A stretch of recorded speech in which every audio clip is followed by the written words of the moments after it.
Thank you all for coming back. Sorry for being so kind of strict about time. We do have a packed agenda, and I promised everybody that I would keep like time very strictly, because I know that some people virtually are joining just for some sessions, and we should not try. We should try to have too much delays on each section. So with that, I wanted to take the opportunity to do a quick, before we go into the presentation, very, very quick, like just name, organization. I would like to make a quick round of introductions among everybody who is in the panelists, and also like the external guests of these events. With that, I will start with Laura. Please, if you can just, we're gonna go across the U here, like with quick introductions. We should not take more than like 2-3 minutes for that, and then we can go for the zero dose costing presentation. Thank you. Sure, thanks, Gus. My name is Laura Bonsipo. I'm a program director at ThinkWell. Hi, everyone. My name is Rita Haim. I'm the head of equitable immunization programs at Gavi. Just to say, let's try to follow, because the camera has a hard time like switching sides. Okay. So David. Hello, I'm David Roberts, facilitator and strategist from The Difference. Hi, I'm Heidi Reynolds. I'm a senior specialist in evaluation and learning at Gavi. And I'm Gustavo Correa. I am a senior program officer at MEL and responsible for this event. Hi, I'm Audrey. I'm a consultant with the Evaluation and Learning Unit and a DRPH student at the University of Montreal. Hi, I'm Mira Jory. I'm a professor at the University of Montreal and a member of the Immunization Equity Reference Group. Greetings, I'm Sunita Srinivas Chandrasekhar. I am with Sabin Vaccine Institute as a project director for the Zero Dose Story Generation Consortium. Hi, my name is Grace Chi. I'm the project director for Momentum Routine Immunization Transformation and Equity USAID project. I'm Katie Staley. I'm with the Gates Foundation, and I work on monitoring, learning, and evaluation for our immunization team. I'm Logan Brenzel, a health economist and consultant with the Bill and Melinda Gates Foundation. Ali Turab from PHC Global. I'm the Director of Global Health there. And for the Zero Dose Project, we are collaborating with Sabin. Hi, Judith Rob McCord. I'm Vice President of Global Immunization at Sabin Vaccine Institute. Hi, I'm Tove Ryman. I'm with the Gates Foundation. I'm on the immunization team leading our zero dose work. Hi, everyone. I'm Dr. Deep Thakkar, and I represent the Uttar Pradesh Technical Support Unit. Thank you. Hi, I'm Mike Bryson. I work for BMGF. Hi, my name is Immaculate Make. I work for Gavi. Thank you. Rita, you want to go again? Or because I don't think people saw it.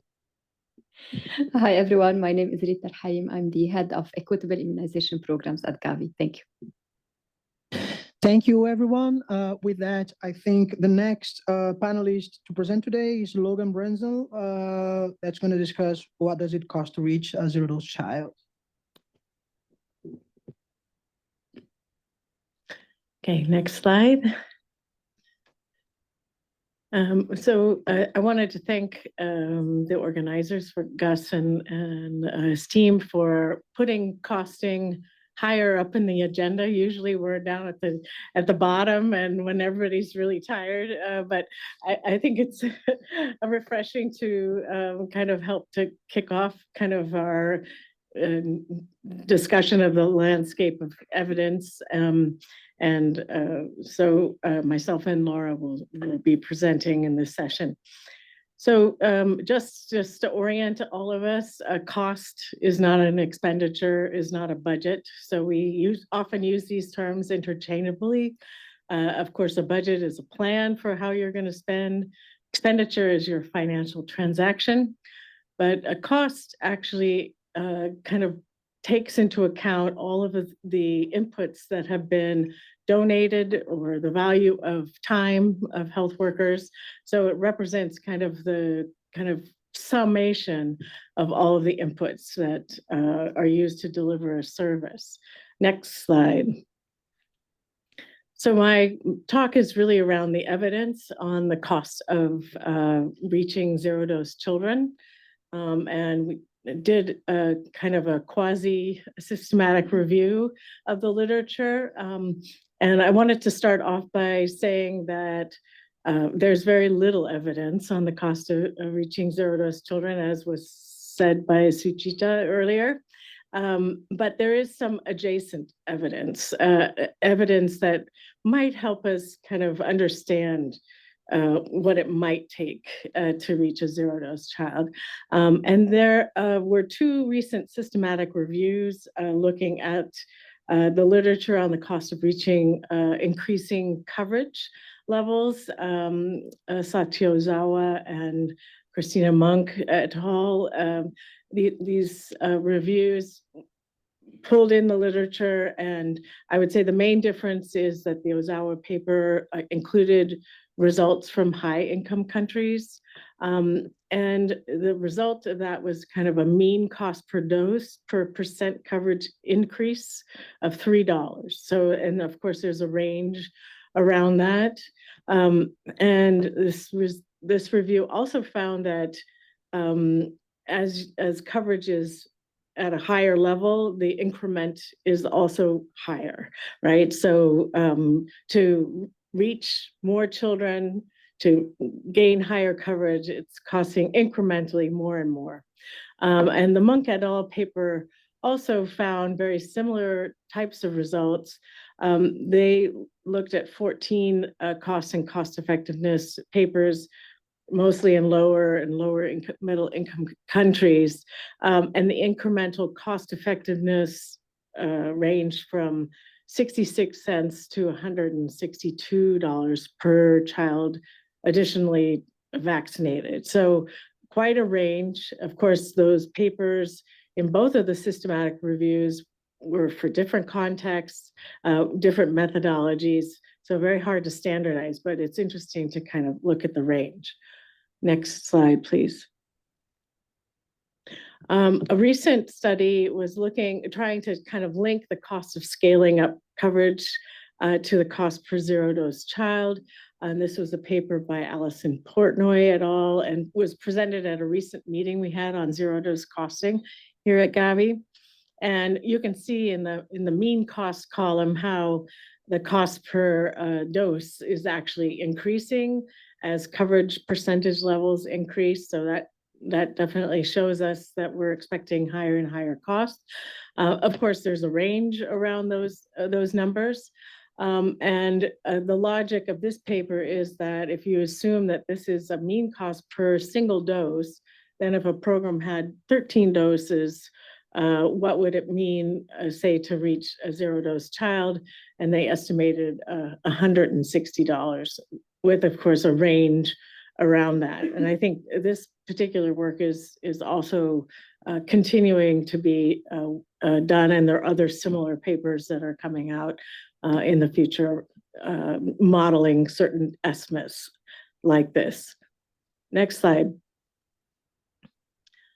So the one paper that I'm aware of is some work that Emma Clark-Dielder did with us. And this was to look at the cost and cost effectiveness of expanding routine immunization coverage in India through the intensified mission Indradhanush work. And that was basically essentially a set of peeries that were done to target zero-dose children. The study was conducted in a sample of 40 districts in several states of India. And these were home to a large number of zero-dose children. And the study also evaluated the health impacts of this approach. And we found that the incremental cost per dose was $83, as was reported earlier, but the range was $22 to $193. And then the incremental cost per dose given to a zero-dose child was $6. And we were trying to compare this with some previous work that had been done, previous study kind of costing routine health services, which estimated $1.30 per dose.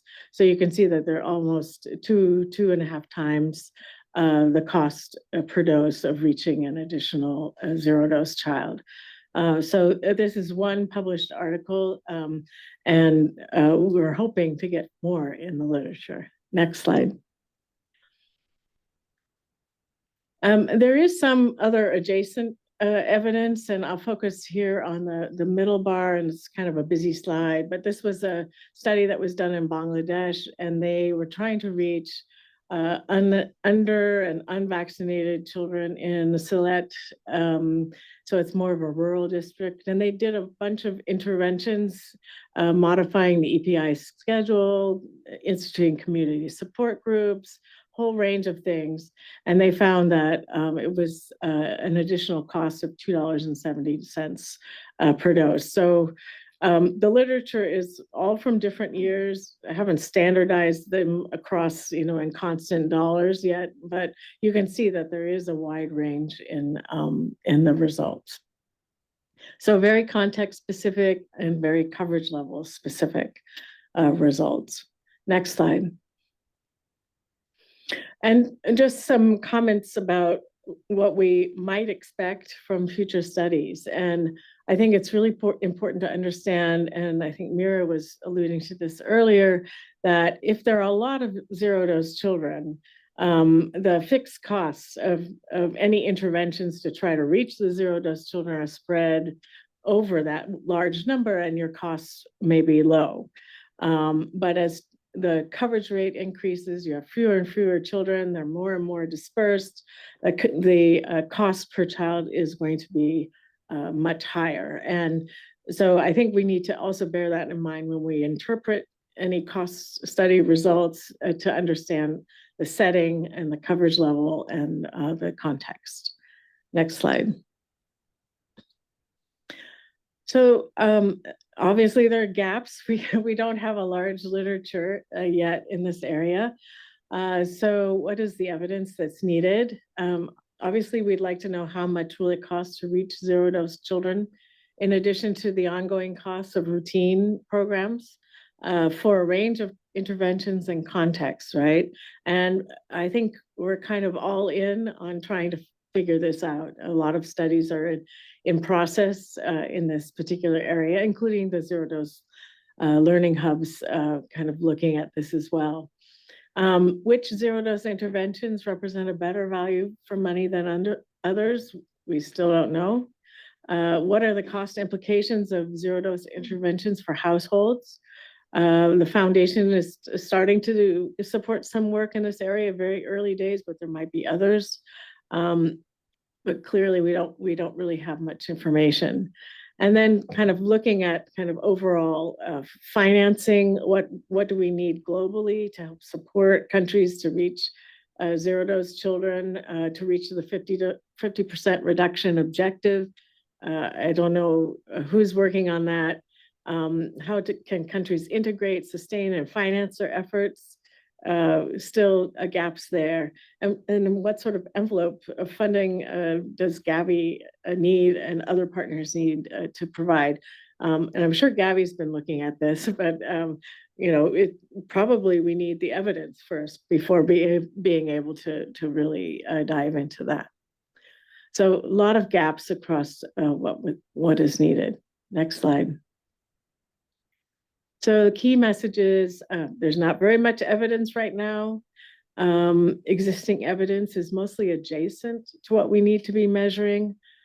So very high value in actually undertaking dedicated costing studies of looking at the incremental cost. I would say that the cost of scaling up coverage, this adjacent evidence, does have a larger evidence base. And we know from that evidence that higher incremental unit costs, scaling up coverage is going to require higher costs and more financing than providing routine services. Contexts with higher coverage have much greater incremental costs.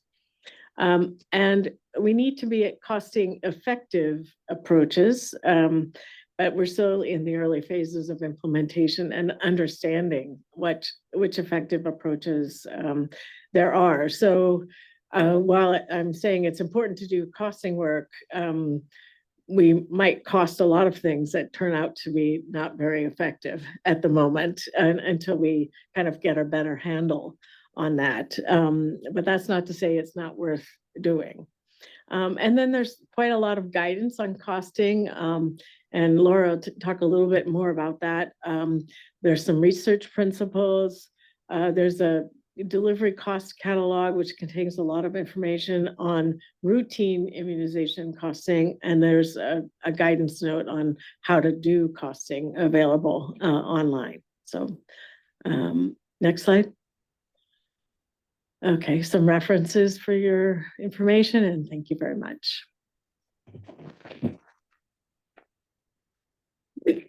Thank you, Logan. And Laura, I think you're the next one. We're going to go right to you, and then we open for discussions later. Yeah, thanks. Can someone pull up my slides? Okay. Maybe I'll introduce myself in the meantime. Just again, my name is Laura Boonstapel. I'm a program director at ThinkWell, and I lead a body of work on immunization costing funded by the Bill and Melinda Gates Foundation. And so Logan has just walked us through the evidence base to date, and I'm going to talk a little bit about how we can then fill this costing gap that we're dealing with today. Next slide. So here's an outline of what I'm going to be talking about. So I'll start off with just making sure we're all on the same page as to why zero-dose costing matters and the purpose it serves.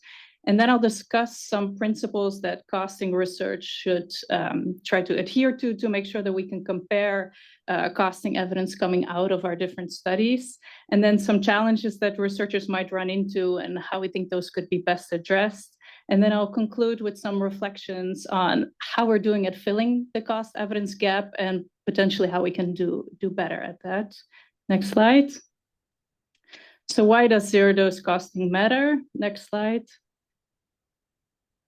So from the previous presentations, we've heard a lot about a lot of different interventions that we might consider promising in reaching zero-dose children, but we're dealing with countries with very limited resources, and so we need to make some choices about what we can and cannot do among all of these interventions. And so in order to know which of those promising interventions are the best value for money, we need to know what they cost to inform these kind of decisions. Next slide. So what kind of decisions are we talking about? What kind of purpose would zero-dose costing serve? So the first is to inform planning and budgeting at country level and at global level, and to inform funding guidelines, like, for example, those of Gavi. The second is to inform cost effectiveness analysis and other kind of post hoc analysis for which costing would be an input. The third is those trade-offs about what we'll implement and what we won't be doing and where, and between going further at reaching the last child with a very costly intervention or scaling to other regions. So to basically inform what the right mix of interventions would be that delivers the best value for money. And then fourth is even to make sure that we have a good understanding of all of the costs involved with implementing such interventions, because we might be overlooking some. And fifth is about comparing the cost of different interventions or packages of interventions in different settings, because the cost and impact of an intervention will, of course, depend on how and where it's implemented. Next slide. So that's with regards to why we should be costing, and then the how is the research principles. So to make sure that costing work around zero-dose interventions addresses those needs, costing work should aim to align to some research principles. And so we've developed some guidance on that with a group of costing experts from 13 different organizations, including many in the room here and online.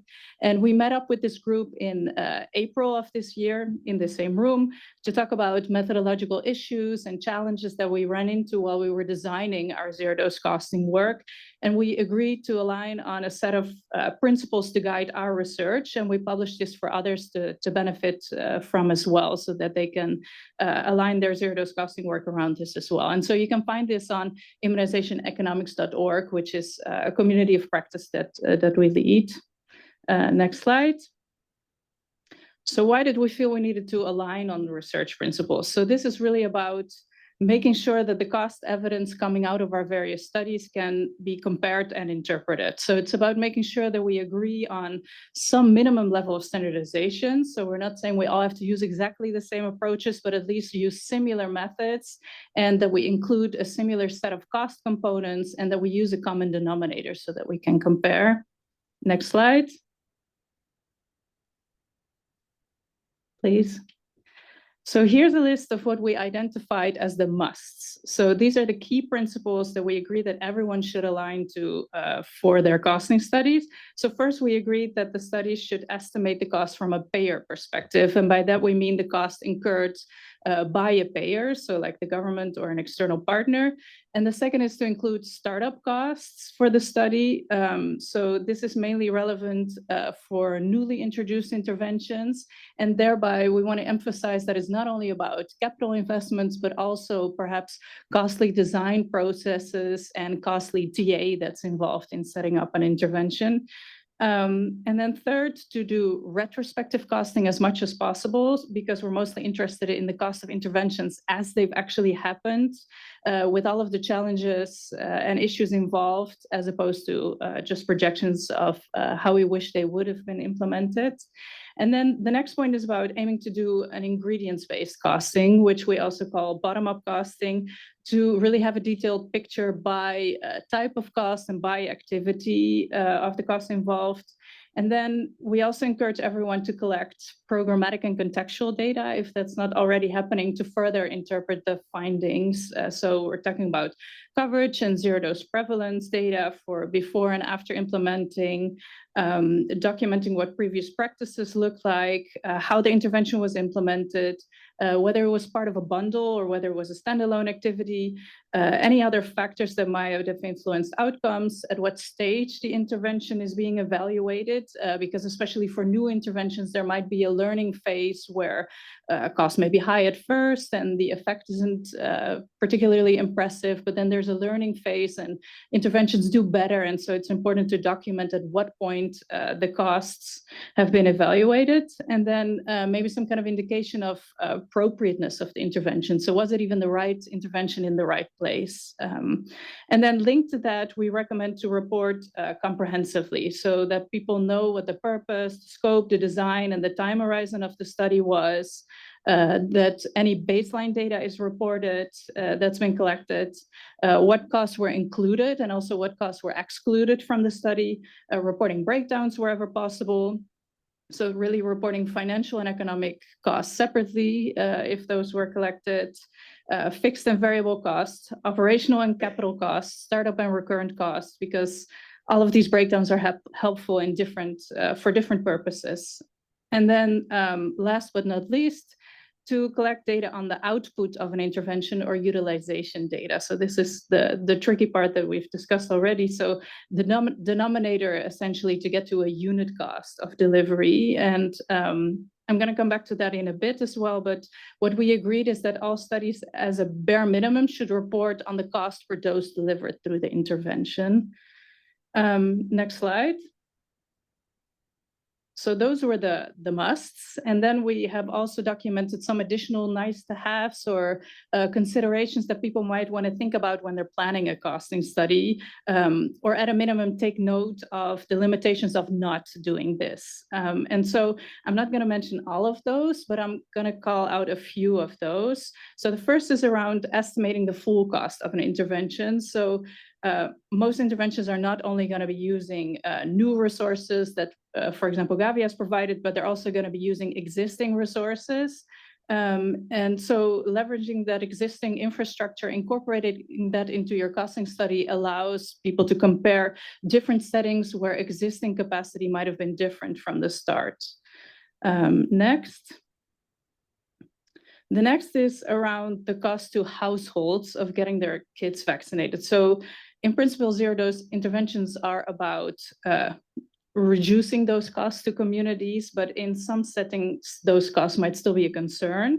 And so studies might want to estimate the cost that caretakers incur to get their children vaccinated. And if that's the case, then our research principles document discusses some pros and cons of methods to do so, from surveys, which is a very expensive way, to perhaps more pragmatic ways like exit interviews and focus group discussions. And then another important consideration is that ideally studies would really try to estimate the net output and the net cost of an intervention. And by that, we mean that we have to recognize that some children that are reached through a zero-dose intervention would have been reached anyway. And so if we attribute the entire effect to this new intervention, then we are overestimating the effect of the intervention. And then the next point is closely linked to that. So for researchers to think about either collecting baseline data, or if that's not possible, to establish some other kind of counterfactual to compare the zero-dose intervention against, like quasi-experimental designs and modeling approaches. Next slide. Are the slides synced? Oh, they're not, yeah.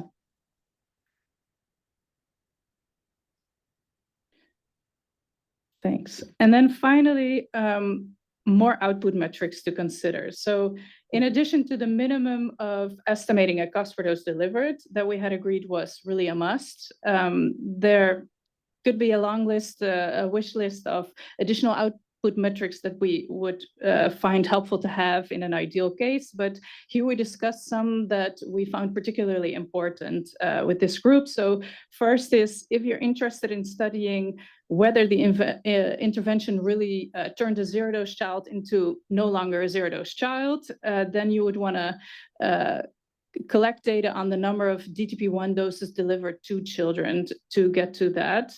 And then if we have trend data, we can determine what the additional number of DTP1 doses delivered was from this intervention. And then ideally, we would, of course, have individual child level data where we would also know what the zero-dose child's status was of a child before and afterwards. But we know that in many settings that isn't possible to get. And then if we're also interested in seeing whether an intervention didn't just turn a zero-dose child into no longer a zero-dose child, but also linked the child up with the system. And so now they're also getting their DTP2, DTP3, MCV1, MCV2 because of that, then researchers might also want to collect data on those additional indicators. And then the interpretation here is a little bit different because it would be harder to interpret what additional amount is due to the zero-dose intervention, because DTP3 doses delivered in addition might have also gone through previously under-vaccinated, not zero-dose, but under-vaccinated children. So the interpretation is a little bit different there. So lots of methodological and data challenges to think about. And the document goes into much more detail on any of these. So just highlighting a few here. And we recommend everyone to review the document. And then next slide. So to finish up, I just wanted to then step away a little bit from the methodological details and go back to that evidence gap on what it costs to reach zero-dose children. So we have these nice research principles that guide researchers in conducting costing studies around zero-dose interventions, but how are we actually doing at filling that gap? So Logan already showed it, and we discussed it before. We have nearly no cost evidence today. And so what is out there varies so widely that we can't really use that to inform policy or funding guidelines or anything today. So you might think that we have a lot of cost evidence in the pipeline. So we have some. So we have on immunizationeconomics.org a dedicated page on zero-dose costing, where we try to keep track of ongoing efforts so that we can coordinate our work. And those efforts are here shown on the slide. And so to our knowledge, so that's a caveat, we may have missed things, but to our knowledge, there are only 14 ongoing or planned country level studies to generate cost evidence of real life efforts to reach zero-dose children. So that excludes any kind of modeling that might be happening at global level or anything based on assumptions, projections, or adjacent evidence, like Logan called it. And so this existing work is happening in 9 countries, and they usually cover just a few interventions or maybe bundles. And so then the question is, given this large number of interventions that we now call promising, is this enough? And so is that enough to help countries guide what is good value for money? Perhaps we would say not. Next slide. So then what can we practically do to fill this zero-dose costing evidence gap? So essentially, to get more costing work going, we need costing studies to not be optional efforts that we only undertake when we somehow have time or money left over, or we might have a particular interest. Knowing the cost of zero-dose interventions is just too critical to inform trade-offs, planning, budgeting, scalability, sustainability of interventions. So that's one. And then, yeah, I've just gone over these research principles that are really helpful to ensure comparability and robustness of evidence. But I also just wanted to emphasize that any crude cost or financing data is better than nothing. So if you can't conduct a full costing study because those can be expensive, then please do consider what can be done. So project budgets, financial expenditure reports, anything that can be published and analyzed would still be helpful and better than nothing at all. And then finally, if you're planning to conduct a costing study, as I mentioned, we're aiming to coordinate all of these efforts in this space. So please reach out to the email address on the slide here, or use the contact form on immunizationeconomics.org, and then we can publicize your work and also put you in touch with others that are doing costing work in the zero-dose space. So that's all from me. Thanks.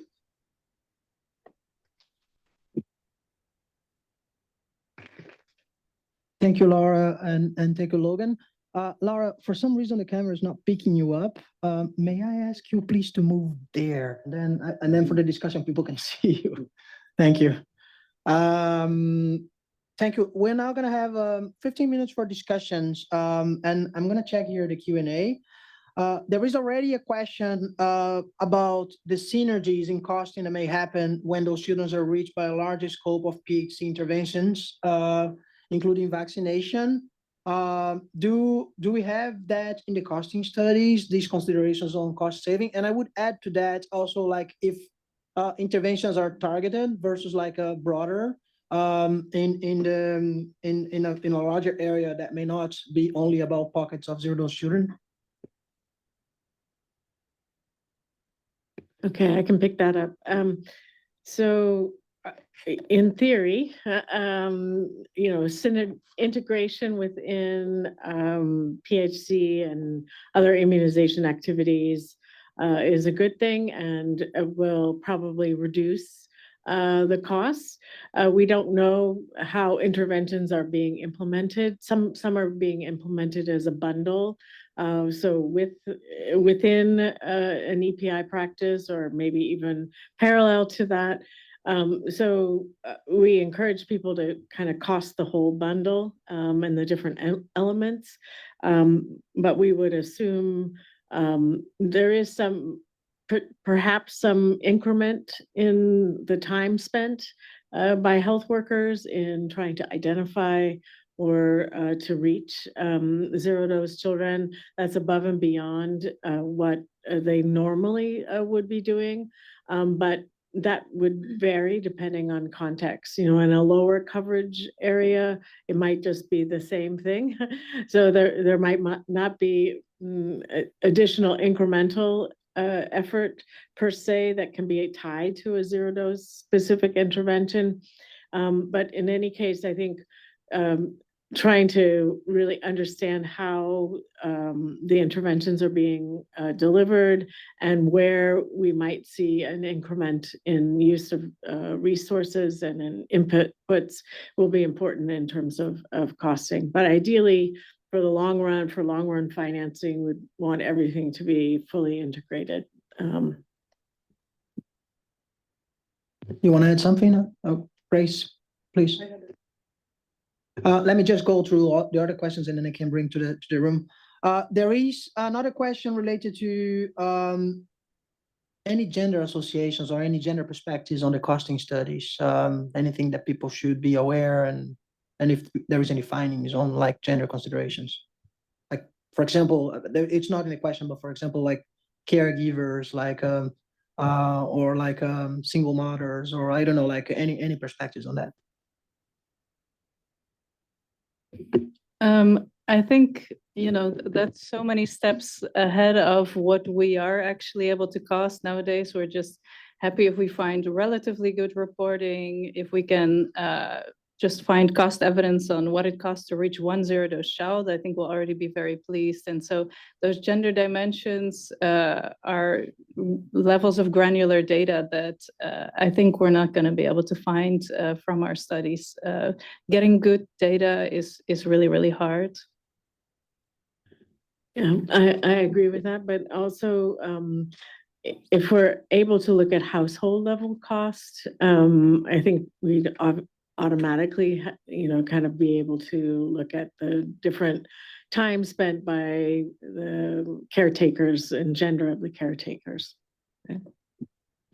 Right. It could be also interventions to kind of address gender-related barriers and their effectiveness Yeah, in reducing of zero-dose course. children. Yeah, at the community level, those specific interventions. So, yeah, it would depend on that. Another question on costing would be how, I think that's more for Laura. How would you recommend splitting the cost to run PHC?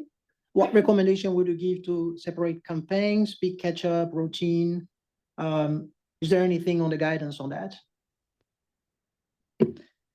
Yeah, so we do talk about splitting costs by delivery strategy wherever it's possible, definitely to single out one-off interventions like campaigns from routine efforts, which is ultimately what we're aiming for as we try to consistently reach zero-dose children and not just catch up as a one-off.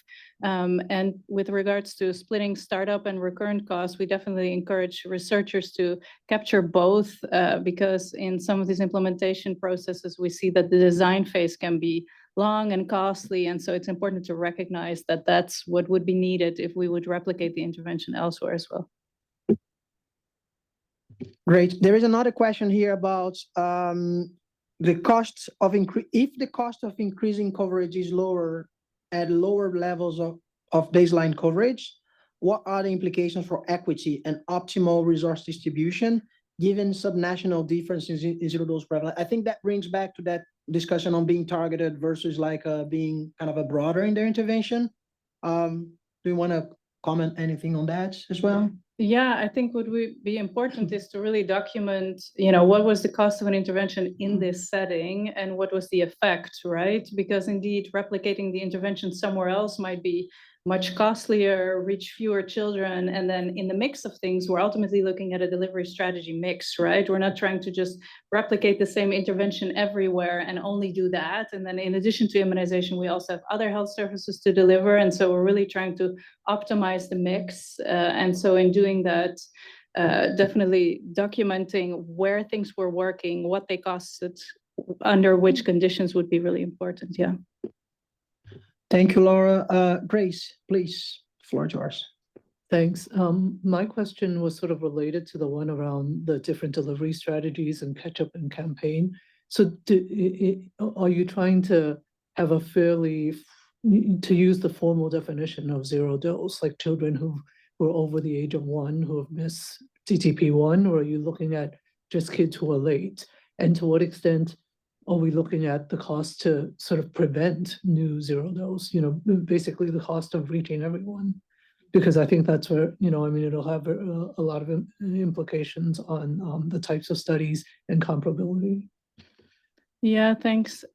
So I think we mostly just have to align around the data that we find in countries, right? So I can speak about our work that we're also doing with Ali in Pakistan and Ethiopia and Nigeria. And there, when we started out, we would have ideally wanted to already capture children from 18 weeks onwards and consider those as late. But countries aren't capturing the data that way. And so we have to align ourselves around the data that are there. And in most of these countries, indeed, from 12 months onwards, a child is considered zero dose. And so we align ourselves around there. But in Pakistan specifically, there's a lot of emphasis on a missed polio birth dose. And so then we try to take that into consideration as well. So we really just try to align around what countries are doing because we rely on their data, essentially. Yeah, Audrey, please. Yeah, I think it's it's along these lines where I'm sorry if I missed and it was mentioned, but regarding like the cost, if you can tell us more about like some efforts looking at missed opportunities of vaccination, the cost that would have been saved if we didn't miss these opportunities. So. That would be an excellent study, and I encourage that to take place. Anybody online want to do that? But I haven't seen it in the literature. Katie, please. Thanks. I also have a lot of questions that I'm sure unanswerable based on what's available in the literature. So my main question is, I'm also really excited about the guidance that you're sharing about how we can hopefully start to incorporate more.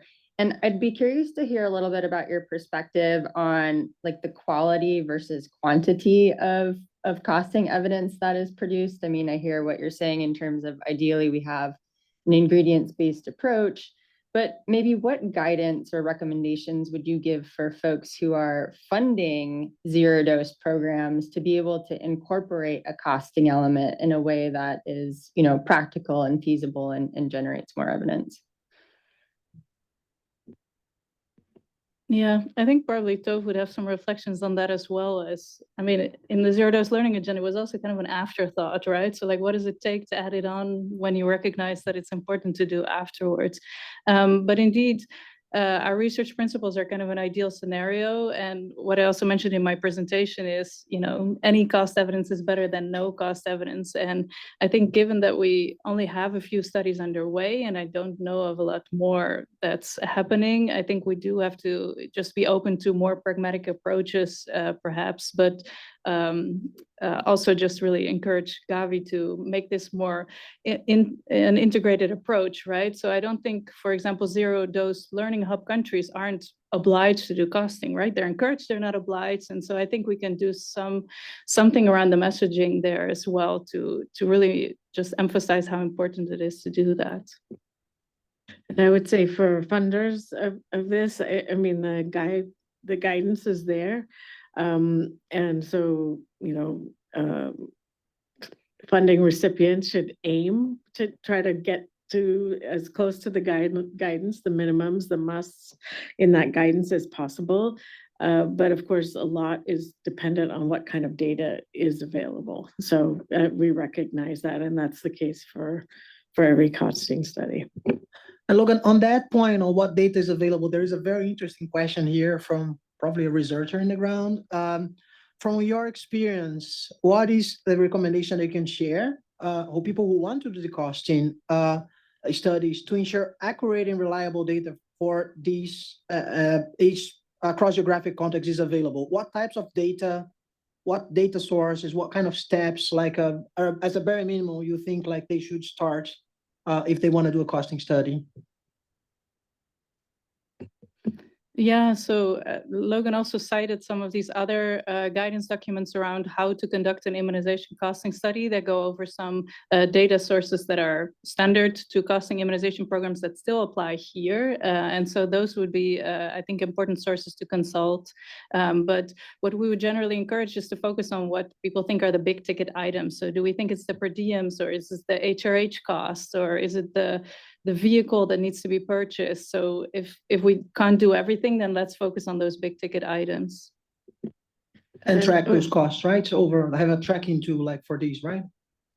You could measure at more than one point in time, right? Because the graphic that I showed how costs might vary as the intervention becomes more and more effective. But I was also going to say that one of the outputs, a surprising output from the costing meeting that we had a few months ago, was that the most challenging piece of evidence is not to do with costing, but the denominator. So measuring the number of incremental zero-dose children reached. That's a good point, because the costing principles are quite established, right? And it's something that, like, I think everybody in the audience can go to these principles that were written and see like the details there. I think it can be quite informative, but this is following generally like good practices in costing studies. The denominator issue with the zero dose is much more complicated, because we know there is a need for flexibility. It's hard to standardize. It may be too late to take action. So this is a critical bottleneck. Ali, before you come in, just a quick point to make here. these costing studies, Logan, you presented, they are based on like what has been done in the past, right? The retrospective, they're not models. They are kind of a mostly retrospective costing based on business as usual, how people were trying to reach those children in the past, right? Do you think there is any kind of a opportunity to reduce those costs if we opt for more cost-effective or efficiency interventions? Do you think there is a big room for that? I mean, I think that's the hope, right? Is that we would somehow have kind of more of a menu of different interventions that we can look at, albeit in different contexts and different settings, but that we would be able to see kind of which ones are less costly per additional child, and perhaps that would cut across different settings. Ali first and then Grace. So thank you, guys. But Logan she has commented on what I wanted to say. So, to the question that, what are the best practices before you embark on a costing study? So key things are that, within countries where these zero-dose children are, they have large, huge birth cohorts, you need to first landscape the interventions with the stakeholder buy-in, and which could be, your EPI and your Gavi local partners.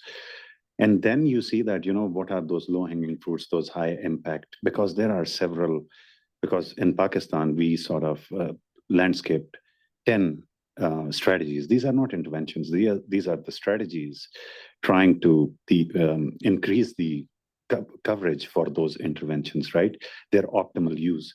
So there are many. So we should only cost out those which really mean something, where you already see that, they could be low cost, they can be sustainable, they can be long-term. So few things to consider. Grace, please.